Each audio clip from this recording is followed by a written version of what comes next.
morning, esteemed lecturers and distinguished participants. Introduce myself. My name is Udi Susilo, and I would like to begin by expressing my sincere gratitude to the organizing committee for the opportunity, and my lecturers, Mrs. Ati Trijuniati and Mr. Nyoman Teguh Prasida, for their guidance to this academic community. I'm here as a representative student of Pancasila University in Indonesia, and it is a great honor for me to have the opportunity to present my paper at this distinguished Borobudur International Symposium today. Allow me to present our paper titled Risk Analysis of Mining Construction Activities on Hydrological Vulnerability in Dompu District, East Sumbawa, West Nusa Tenggara. As we all know, Indonesia is located between the Indo-Australian, Eurasian, and Pacific tectonic plates and lies along the Ring of Fire, a volcanic mountain range. Due to this location, Indonesia has several distinctive characteristics. Among the most notable area, its vulnerability to natural disasters, its abundant natural resources, both mineral, oil, and gas, and its unique geological features, which result in numerous islands with a diverse ecosystem and habitats tailored their respective zones. Additionally, almost all of these islands are covered with a natural forest that provide habitats and various flora and fauna. One example of a region with a unique geological characteristic is an area with a weathered limestone formation located between two volcanic mountains and close to the sea. This type of soil layer is highly unstable, making it prone to structural changes caused by factors such as vibration, pressure, shift, or the natural tendency of the soil to find a new stable position. Such soil condition can be found in East Sumbawa, Nusa Tenggara, which is rich in natural resources, including mineral deposits and geothermal energy. The natural resource reserve in this region are significant. According to the official website of PT Sumbawa Timur Mining, the reserves amount to approximately 1.7 million tons, located hundreds of meters beneath fragile soil layers. Previous research reports and studies conducted by PT Sumbawa Timur Mining indicate that the aquifer in this area is also quite deep, ranging from 60 to 130 meters, or even more in certain areas. The feasibility study conducted by PT Sumbawa Timur Mining also concluded that extracting these resources cannot be done through open pit mining. Instead, the company will employ underground mining method by constructing tunnels for this access.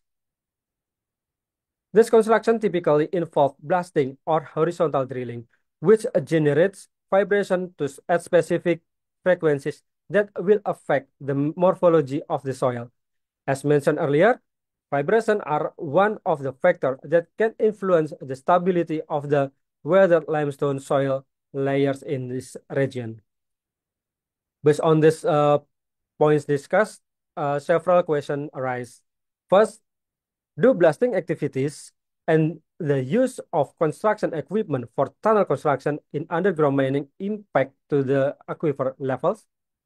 Second, how might changes in soil structure caused by tunneling for underground mining affect the distribution groundwater basins? Through this research, we aim to understand the impact of tunnel construction activities for underground mining on soil structure stability. Additionally, we seek to map the extent of this impact and analyze how they affect the stability of aquifers within the subsurface layers. This research study aims to distinguish itself from previous studies. Therefore, it is essential to review prior works that have similarities in these terms of topics, methods, or other aspects. For this purpose, we present several sample studies, such 1. Research focusing on mapping method using remote sensing. 2. Studies discussing limestone formation but without addressing the impact of construction activities. 3. Studies employing the HPSR testing method, although the focus was on operational method and determining safe working zone. The novelty of this study lies in its focus on the vulnerability of the area in Hu'u Village, Dompu, It Sumbawa, West Nusa Tenggara. It utilized map overlay method to analysis the impact of ground vibration on aquifer stability. To ensure this research remain focused, the scope is limited to the following aspect. First, potential changes in aquifer elevation has an impact of mining construction activities. Second, the use of map overlay methods as the primary analytical approach. Third, the study is limited to prone area to soil stability changes. Fourth, the possibility of alternation in landscape at Hu'u Dompu Regency. Before delving into discussion of this research, it is essential to first understand the key term in the title to establish common perspective. According to the Kamus Besar Bahasa Indonesia, risk analysis of mining construction activities on hydrological vulnerability in Dompu District, East Sumbawa, West Nusa Tenggara is an effort to investigate an activity by studying the potential occurrence of a series of events that may threaten the sustainability of groundwater reserves or aquifers caused by human activities through the construction of operational facilities for mining industry activities in Dompu District, West Sumbawa Regency, East Sumbawa Regency, West Nusa Tenggara Province. To support this research, which employs a map overlays method, soil vibration analysis, and testing based on this analysis, a literature review is necessary as foundation for study and validation. The materials to be reviewed include base maps, ARCHIS theory, blast geometry, literature on the HPSR method, and then understanding government regulation to define limit for mining construction activities, as well as reviewing previous studies, is essential to ensure that the method employed are appropriate, robust, and have been validated in prior research. For this purpose, 20 internationally recognized credible journals have been reviewed and recognized into 17 themes to strengthen the study. This approach ensures that the method used in the research are both scientifically validated and compliant with regulatory standards, adding reliability and depth to the analysis. The 20 journals are grouped based on their data resources and a method they employ. From the methodologies reviewed, it is evident that the map overlay method is the most effective for identifying changes that occur before and after mining construction activities. Additionally, the grouping of data sources and methods from previous studies confirm that the primary and secondary data collection conducted in this research is robust and credible. The qualitative approach through secondary data analysis and the quantitative approach by calculating ground vibrating intensities resulting from mining construction activities are appropriate method for this study. This method enabled to structured and systematic analysis, starting from topic determination to selecting suitable data collection methods, ensuring the accuracy and reliability of the supporting data. The first step in the analysis is to overlay several relevant maps for the research, such as the topographic map, which is overlaid with the geological layer map, and then combined with the aquifer distribution map. This map overlay is further integrated with the tunnel construction design map, allowing the calculation of both the horizontal and vertical distances between the tunnel and the aquifer. As a result, we got horizontal distance is 337.6 meters and a vertical distance is 205.4 meters. This method provides a comprehensive view of the spatial relationship between the tunnel construction and the aquifer, which is crucial for understanding to the potential impacts on the aquifer during the mining activities. Using SimBlast modeling software, it is possible to estimate the ground vibration frequencies generated by blasting with ammonium nitrate and detonators that commonly used in mining areas, along with their propagation radius. From the previously collected data, it was found that the peak particle velocity, or PPV, or ground vibration of 0.99 millimeter per second can alter the structure of the weathered limestone soil.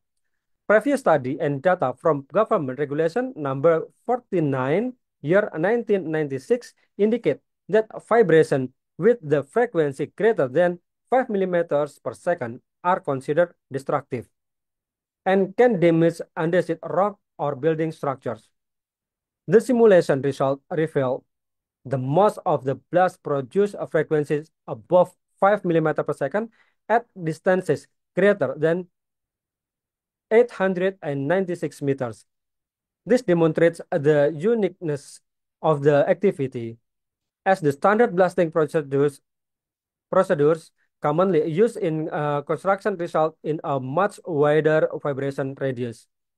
From the map overlay analysis, it was determined that the horizontal and vertical distances between the tunnel and the aquifer are smaller than the vibration propagation radius from the blast. Based on this data and analysis, it is highly likely that underground tunnel construction in this karst area will cause significant damage to the andesite layer that hold the aquifer. The conclusion drawn from the research are as follows. First, the construction activity will likely impact the elevation of the aquifer as ground vibration exceeding 5 millimeter per second at a horizontal distance of 337.6 meters and a vertical distance of 205.4 meters will alter the structure of the weathered limestone soil and potentially damage the andesite layer that holds the aquifer. If the aquifer elevation changes, it could create cavities within the aquifer space. Additionally, soil erosion or landslides in the soil layers may occur, which increases the likelihood of surface landscape changes above the affected area. Based on the analysis conducted in this study, we offer the following alternative recommendation. First, while the distance is closer to the aquifer location, change the construction method to the lower vibration impact method. Second, change the tunnel design out of the ground vibration area. Third, continue this research to estimate the new location of the aquifer so the groundwater resource still can be utilized in the future. For the last sentences, I would like to express gratitude to everyone for your time and attention. Thank you. Assalamualaikum warahmatullahi wabarakatuh. Ladies and gentlemen, I would like to say thank you for coming to our presentation today. I great to see you all. Let me introduce myself. My name is Junaidi. I am from Jakarta. I am student from Pancasila University and I am working in Ministry of Energy and Mineral Resource Indonesia. Okay, let me introduce myself and my partner, Dr. Insinyur Ati Tri Juniati MT, Universitas Pancasila, Dr. Inyoman Teguh Prasida, STMT, Pancasila University, and Mr. Herbert Wilbert Victor Hasudungan, Ministry of Energy and Mineral Resource. Okay, this is presentation. We will discuss analysis effectivities and efficiency of biodiesel distribution of Indonesia, Kalimantan region. A case study on the readiness of ship-to-ship floating surat in Balikpapan to support the biodiesel mandate from B35 to B40.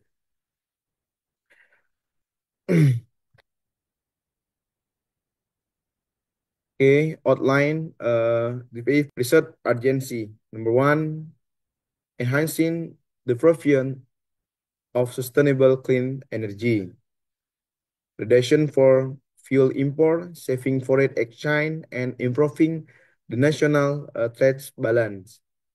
The increasing volume of biofuel blending current B35 and maintaining the stabilization of national crude palm oil price and limitation of facilities and infrastructure for biodiesel storage tank.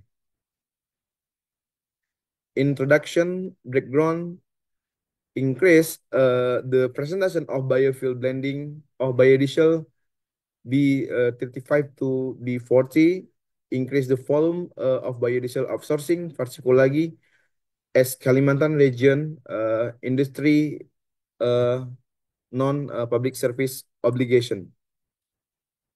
Shortage of facility in infrastructure for biodiesel storage tank in S Kalimantan province of floating storage in Balikpapan, risk associated with floating storage operation, improvement and operation and cost in operation floating storage Balikpapan. The dynamics of Balikpapan floating storage for the plants B40 blending increase and research objective to analyze the readiness of facilities and infrastructure for implementation the B35 to B40 biodiesel mandatory at the Balikpapan floating storage. To analysis the impact of increasing the implementation of the B35 to B40 biodiesel mandate at the Balikpapan floating storage. To analysis the effort made by the government as follow up the B35 to B40 biodiesel mandate in the Balikpapan floating storage and their influence in the capacity of facility and infrastructure in Kalimantan. Development of biodiesel and floating and now urgency. The importance of the research list is effort to ensure the successful implementation of the B14 biodiesel mandate. The floating storage account of for over 12% of the national biodiesel demand. Floating storage Balikpapan method ship to ship in floating storage refer to utilization of floating vessel for the storage of biodiesel at the sea. This practice is implementation by Pertamina Patraniaga Company to store product information in collection in point. There will be elimination to need construction of shore storage facility. Floating storage also play role managing fluctuation supply and demand while contribution to reduce transportation cost. Balikpapan floating storage in operated by Pertamina Transcontinental Company for volume management by Pertamina Patraniaga Company. Balikpapan floating storage began operation in January as a result to simplification of point the eastern region consumed the Balikpapan floating storage serve and depot, namely Samarinda, Palaran, Pendingin, Tarakan, Berau, and support the Kota Baru area. Research methodology, systematic literature review to analyze readiness of facility and infrastructure of the Balikpapan floating storage with the ship-to-ship system in support of the B35 to B40 biodiesel mandate effort, impact the implementation as well as of government effort in supporting the 35 to be 14 biodiesel mandat, particularly at Balikpapan floating storage transfer point. That's the research is a literature review, Ministry of Energy and Mineral Resource and Pertamina Patraniaga Company. Point discussed, this only example of this point discussed in literature review. Number one, ship-to-ship transfer of cargo, less development and risk of risk. Number two, biofuel of energy. Number three, consent handbook of energy and economic statistic in Indonesia. Number four, numerical prediction of ship-to-ship interaction in shallow water. Number five, consumption fuel in Indonesia in model system dynamic. Result and discussion, management of Balikpapan floating storage. Management of the Balikpapan floating storage to support the implementation of the B40 mandatory program, particularly term of the operation readiness of the Balikpapan floating storage under carrying condition. We are the floating storage account for over 12% of the national biodiesel demand. It is necessary to anticipate additional floating vessel. They will help mitigate potential operation disruption, and so seamless distribution and support further research initiative. Floating active present potential risk marine pollution, particularly related to floating debris and plastic and other waste material, with significant contributes to the ocean contaminant oil spill from a ship or floating facility. Method for effectively managing ship-to-ship biodiesel transport or floating storage operation to tank with attention to tank management, equipment, safety protocol, and well as improvement considering and operation efficiency.